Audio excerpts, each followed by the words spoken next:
Chosen one, you did not stumble onto this message. Something far greater than coincidence guided your eyes here at this precise second. Heaven orchestrated this. The divine counsel has spoken over your life, and what was locked is now being unbolted. The weight you have carried in your spirit for longer than you can remember, that invisible heaviness pressing against your ribs every morning when you open your eyes, it has just been addressed at the highest court in the spiritual realm. You are not simply enduring anymore. The verdict has been rendered. You have been approved for the complete inheritance, overflowing provision and a love that will not fracture under pressure. Imagine your spirit as a compass that has been spinning in confusion for years. Today, divine alignment is locking the needle. True north is being established. The abundance that seemed perpetually out of reach and the deep connection you thought had passed you by, both were being refined in the fire so they would arrive as gold, not as ash. Subscribe and stand alongside thousands of awakened souls already walking in this new frequency. Like this message if your spirit bears witness to this word. Type 888 in the comments to anchor this frequency into your atmosphere right now. And do not leave before this transmission is finished, because what I am about to reveal in the final minutes holds the single most important key to unlocking everything that has been waiting on the other side of your mind catching up. Something departed from your life recently. Maybe it was a relationship that slowly dissolved. Maybe it was a financial door that slammed shut when you least expected it. Maybe it was simply the last thread of hope you had been gripping. I want you to hear this clearly. That was not destruction. That was a divine settlement being processed in your favor in the unseen realm. You have stood in front of mirrors in the small hours of the morning, searching your own eyes for answers, asking the walls of your quiet room, why am I doing everything I know to do, yet the horizon never gets closer? You have prayed prayers that seem to dissolve before they reach the ceiling. You have watched people who appeared far less devoted receive the very doors you have been fasting and believing for. You have sat in the strange ache of wondering whether you were simply overlooked by the God you never stopped trusting. The financial pressure you have been carrying is not theoretical. It is the weight of real numbers that do not cooperate with your faith. It is the lump in your throat when a notification arrives and you already know the news before you open it. It is the quiet performance you put on for everyone around you, pretending you are fine while your internal world is running on fumes. And beneath all of it, a loneliness so specific it has a shape, the kind that exists not because people are absent, but because no one fully sees you. Heaven sent you to this exact message at this exact moment because the answer has arrived. But I need to shift your entire understanding of what this season has actually been. The church will quote Lamentations 3 verse 25, "The Lord is good to those who wait for him."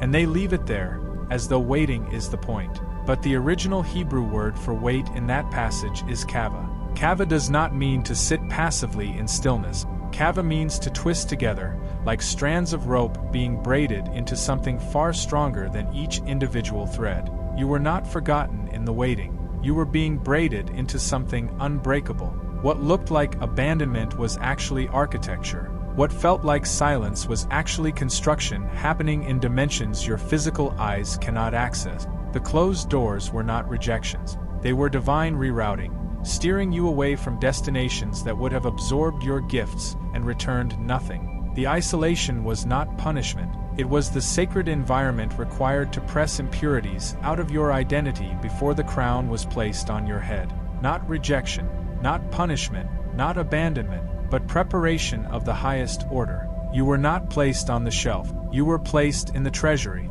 You are not behind. You are precisely positioned, qualified by the journey, not the resume. But there is a reason the opposition fought you so viciously in this season.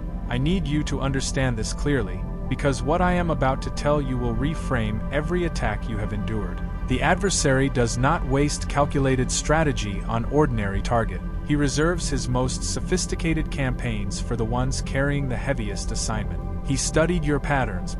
He identified your specific threshold for pain. He knew exactly how long to sustain the financial drought before your mind would begin to question your calling. He engineered the relational betrayals with precision, targeting the specific people whose words carried the most weight in your heart, so that when they turned, the damage would go deep. He flooded your inner world with a fog of confusion designed to make you feel like you were the problem. He counted on that fog keeping you immobilized. He thought the delay was his victory. He thought the silence from heaven was his doing. He thought he had broken your frequency permanently. He was wrong, and what he could not have anticipated, what has undone every one of his calculations, is that you stayed, you bent, but you did not break, and that is when the courts of heaven move. Look at what the word reveals in Isaiah 54 verse 17. No weapon formed against you shall prosper, and every tongue that rises against you in judgment you shall condemn. The Hebrew root for prosper here is tsalak. It means to advance, to push forward, to break through. Every instrument the enemy fashioned specifically for your destruction has been legally disarmed, not weakened, disarmed. In the throne room, your file was reviewed, every tear recorded, every act of faithfulness documented. Every night you chose integrity when compromise would have been so much easier, all of it was counted as testimony in your favor. The divine decree has been issued. The season of contraction is over. The season of expansion has been authorized. Heaven declared it first in the spiritual realm. Now it is moving toward your physical reality. The shift has already occurred above. What you are about to witness in your material circumstances is simply the manifestation catching up to the decree. It is not coming. It has already been released. You are standing at the threshold of receiving it. Chosen one, I am now going to walk you through the 7 specific reversals that have been decreed over your life. Stay with me for every single one. Each one is intentional. Each one is for you. Reversal 1. Your financial scarcity is being overturned into accelerated provision. The enemy used lack as his primary silencing tool against you. He understood that financial pressure consumes mental bandwidth, crowds out creative vision, and slowly convinces a person that their dreams are delusions. He kept the numbers tight on purpose, but Deuteronomy 8 verse 18 declares that God gives you the power, the dunamis capacity, to generate wealth, not just survive it. Generate it. Within the next 21 days, you will receive an unexpected financial opening. It will not look the way you imagined. It will arrive through a connection, a door, an opportunity that bypasses your current limitations entirely. Do not dismiss it because it does not match your plan. Receive it because it matches heaven's decree. Do not scroll past this. The next reversal is the one many chosen ones have been waiting on for years. Reversal 2. Your relational isolation is being converted into sovereign connection. The loneliness you have endured was not accidental. The enemy knows that isolation is one of his most effective weapons, because human beings are wired for covenant community.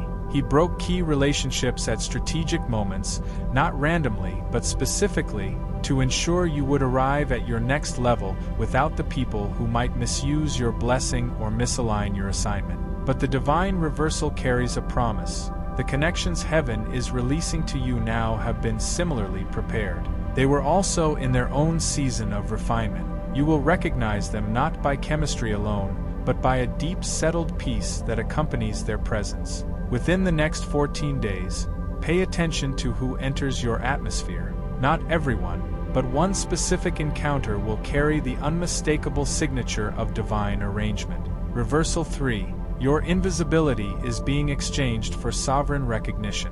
You operated for years in a realm of hiddenness that felt like irrelevance. You produced, you served, you prepared, and the world seemed to look directly through you. But Psalm 37 verse 34 promises, "Wait for the Lord and keep his way, and he will exalt you to inherit the land." The word exalt used here is rum, to lift up, to elevate, to raise to a place of honor. You were not invisible because you lacked value. You were hidden because your moment of exposure required a specific audience, a specific platform, a specific level of preparation that has now been completed. The hiddenness ends now. The right eyes are about to find you. Reversal 4. Your spiritual confusion is being replaced by divine clarity. For too long your inner compass has been disrupted. You could not hear direction clearly. Every time you thought you had a clear path, something arose to cloud it. That fog was engineered. But 1 Corinthians 14 verse 33 declares that God is not the author of confusion. The static was not from heaven. It was interference. And as you align with this new frequency, the noise will diminish and the signal will strengthen. Decisions that seemed impossible to navigate will become clear. The path forward will open with a specificity that removes all doubt. Within the next 7 days, expect a moment of sudden clarity, an insight, a dream, a conversation that reorganizes everything you thought you understood about your direction. Reversal 5. Your exhaustion is being converted into supernatural restoration. The weariness you carry is not ordinary tiredness. It is the specific depletion that comes from sustained invisible warfare. Your body kept score of every battle your spirit fought. But Isaiah 40 verse 31 carries the promise. Those who wait upon the Lord shall renew their strength. They shall mount up with wings like eagles. The Hebrew word for renew is kalaph. It means to pass through and come out transformed on the other side. Not patched, not temporarily repaired, transformed. A supernatural replenishment is being released into your physical body, your emotional reserves, and your creative capacity. You will begin to notice it in small ways first, waking with a different quality of energy. Then increasingly, as your frequency stabilizes, you will operate at levels that astonish the very people who watched you struggle. Reversal 6. Your history of betrayal is being redeemed into an armor of discernment. Every person who misused your trust, who leveraged your loyalty for their own advancement, who spoke against you in rooms you were never invited into, every single one of those betrayals was recorded. And according to Romans 8 verse 28, all things, including the acts of treachery committed against you, are being worked together for your ultimate good. The pain of those betrayals did not break you. It built into you an ability to read people and situations at a level that cannot be manufactured. You developed a spiritual perception that your promoters could never have taught you. The enemy intended those betrayals to make you closed. Heaven is converting them into a gift of discernment that will protect you and everyone connected to your assignment for the rest of your life. Reversal 7. Your delayed destiny is being compressed into accelerated elevation. This is the reversal that the enemy feared most, because it cancels out every strategy he has employed against your timeline. He worked to stretch your wilderness season as long as possible, knowing that deferred hope eventually affects the heart. But Habakkuk 2 verse 3 declares, "Though the vision tarries, wait for it, because it will surely come. It will not delay." The word delay in that passage does not mean slow. It means it will not miss its appointed moment. Your destiny was never canceled, it was calendared, and the compression is now in effect. What was spread across years is being collapsed into months. What was expected in a decade is arriving in a season. You did not lose time. Heaven is about to prove it. I need to speak to you from the place of personal experience for a moment. I have lived through the exact silence you are navigating. There was a season in my own journey, 18 months where nothing externally confirmed that anything I believed was real.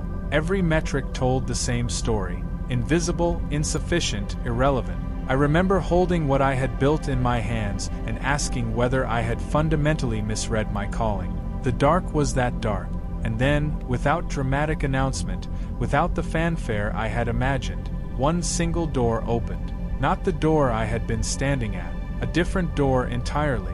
One I would have walked past if my suffering had not redirected me precisely to that corridor. That door led to everything, and when I looked back at the closed doors, I understood for the first time that they were not failures, they were navigation. I see that same navigation in your story right now.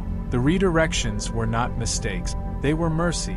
Before we continue, and what comes next is the most important part of this entire transmission, I want you to do something right now. Type the words "I am ready" in the comments below, not as social engagement, as a declaration to your own spirit, as an announcement to the spiritual atmosphere that your posture has shifted from waiting to receiving.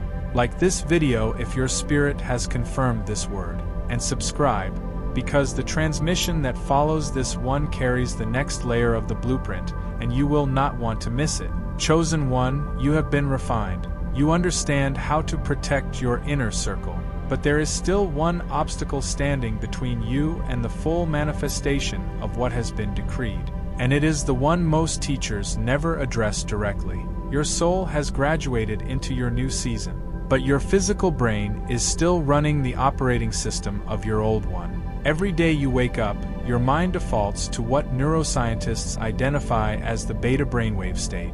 Beta is the frequency of hypervigilance, of scanning for threats, managing crises, processing anxiety. It was the survival setting that kept you functioning through your wilderness years. But here is the limitation. Beta is a closed loop. It cannot perceive, receive, or generate the kind of expansive, creative, wealth-producing thinking that your new season requires. Your soul is attempting to download a kingdom-level blueprint, but your brain is still using the architecture built for survival, not sovereignty. What you need is access to the theta state. Theta is the frequency of deep intuition, effortless creativity, and open receptivity to divine inspiration. It is the frequency you operated in as a young child, before the educational system and the accumulation of wounds trained you out of it.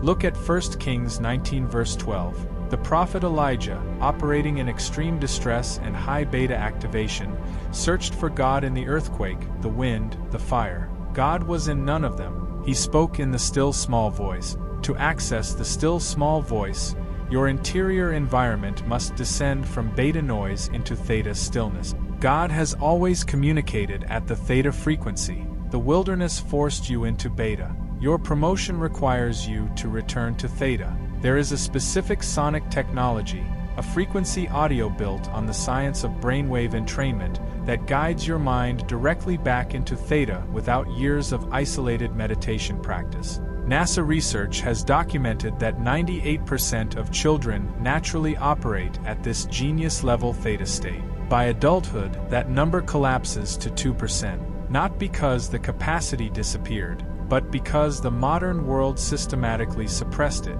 This tool is called the Genius Wave. 7 minutes each day. That is the entire investment required to begin reactivating the divine hardware you were born with. If your spirit is drawing you toward this, I have placed the details in the pinned comment below. But before we reach the activation, I need to name the shadow that is standing in the corridor of your mind right now. I can hear it. You are asking yourself, if the money actually arrives, will I lose myself in it? Will the people who suddenly appear love me, or what I can provide? Have I been broken for so long that happiness will feel foreign and therefore unsafe? That trembling you feel at the edge of your own breakthrough is not weakness, it is wisdom. Proverbs 4 verse 23 commands, "Guard your heart with all diligence, for out of it flow the issues of life." The ones who are destroyed by wealth are the ones who approach it with no reverence. You are approaching it with trembling. That trembling is your qualification. God does not release sovereign provision into hands that do not understand the weight of it. Your fear of the blessing is the final confirmation that you are ready to be trusted with it. Focus your awareness on the center of your chest right now. Breathe into that space. Imagine every constriction releasing. Every apology you have ever made for dreaming too large, release it. Give yourself permission, in this moment, to hold abundance without shame. Comment the words "I receive this inheritance" to cement this shift in your spirit, because the moment you accept this, the opposition will change tactic. He cannot prevent the wealth from arriving, so he will attempt to get you to self-sabotage it upon arrival. Here is the framework you need for what comes next. There are specific confrontations awaiting you as you step into this new level, and one of them is particularly dangerous. In the days immediately following your alignment with this message, someone will appear in your life who seems to be the answer to everything. They will speak the precise vocabulary of your longing. The resonance will feel immediate and overwhelming. They will seem to arrive right on schedule. But 2 Corinthians 11 verse 14 warns clearly, the adversary transforms himself into a messenger of light. His most effective strategy against elevated chosen ones is not monsters or obvious destruction. It is perfect counterfeits arriving outside of divine timing. This person, this opportunity, will carry the appearance of the blessing without the peace of God that always accompanies what is genuinely sent from heaven. The test is simple. Does God's undisturbed peace accompany this? Or does it carry an undercurrent of urgency, pressure, or spiritual agitation? I know of a chosen one who navigated this exact confrontation. After years of hiddenness, their frequency shifted. Within 2 weeks, a partnership arrived that looked like everything they had prayed for. The numbers were right, the vision was compelling, the person was persuasive. But something in their spirit felt like static rather than signal. They applied the discernment protocol. They declined the counterfeit. Their family called it foolish. 37 days later, a legitimate ownership position arrived, one that required no compromise of their integrity, no subordination of their calling. And the person behind the counterfeit offer was later revealed to have been operating in financial deception. What departed from your house in this last season was the spirit of premature compromise. The debt of that old pattern has been canceled. This is the Joseph moment. Genesis 41 verse 41. Pharaoh looked at Joseph and declared, "I have set you over all the land of Egypt." Not a gradual climb, not a conditional promotion, a sovereign installation in a single conversation. Joseph arrived at that moment precisely because he refused every counterfeit exit the dungeon offered. He did not negotiate with his confinement. He waited for the sovereign door. That is where you are standing right now. Chosen one, shift your posture. Sit upright if you are able. Place your hand over your heart. We are not closing this transmission with a routine prayer. This is a commissioning ceremony. What happens in the next 2 minutes will mark a before and after in your spiritual timeline. Almighty Father, in the name of Yeshua the Anointed King, we step into the courts of heaven together. We acknowledge this as a divinely arranged moment. I lift this chosen one before your throne. You cataloged every night they cried without witnesses. You were present in every moment they felt entirely unseen. Their faithfulness in the depths of their wilderness has been recorded as testimony, and that testimony has qualified them for what you are now releasing. By the authority of your word, I seal the frequency of theta into their mind, the receptive, open, creative frequency of divine partnership. I establish the 3-circle protection around every relationship and every resource connected to their assignment. I break and dissolve every assignment of the counterfeit connection, the premature agreement, the spirit of self-sabotage, and the voice of unbelief. You will not touch this chosen one. I declare over the next 40 days that the shalam restoration, the overpayment, the compressed acceleration of blessing, will become visibly evident in their physical circumstances. The gates of sovereign provision are swinging open. The covenant connection is being directed toward them. As it is written in Numbers 6:24, "The Lord bless you and keep you. The Lord make his face shine upon you and be gracious to you." This is not poetry. This is a legal seal. I place it on this chosen one right now. Heaven is asking you directly, will you carry this wealth with integrity? Will you steward this love with faithfulness? Answer in your spirit, not out loud, with a full and unguarded yes. You are no longer defined by the wilderness. You are the heir to the promise. You are commissioned. You are deployed. Walk in it. Do not say amen yet. Sit in this stillness. Let the frequency settle into your bones. Let the shift in the atmosphere become real to you. Now, amen. One final word before you go. In the next 72 hours, the adversary will point at your unchanged circumstances and attempt to convince you that nothing actually happened. He will use your physical surroundings as evidence against what you just received in the spirit. He will whisper that this was just a video, just words, just another moment of temporary inspiration that reality will soon extinguish. Do not receive that narrative. Reversals manifest in the spiritual realm before the physical world catches up. The decree was issued. The shift has occurred. What your eyes cannot yet see does not cancel what heaven has already signed. Walk by the decree, not by the optic. You entered this message carrying the weight of delay. You are leaving it carrying the authority of the appointed time. Subscribe so you do not miss the next transmission. It carries the continuation of this blueprint. Share this with one person whose spirit you know is ready. Your obedience and sharing may be the moment that breaks open their entire season. Comment your full name below as a declaration, an announcement to your spiritual atmosphere that the chosen one has arrived and is ready to receive. You are seen, you are known, you are approved. Go walk in it.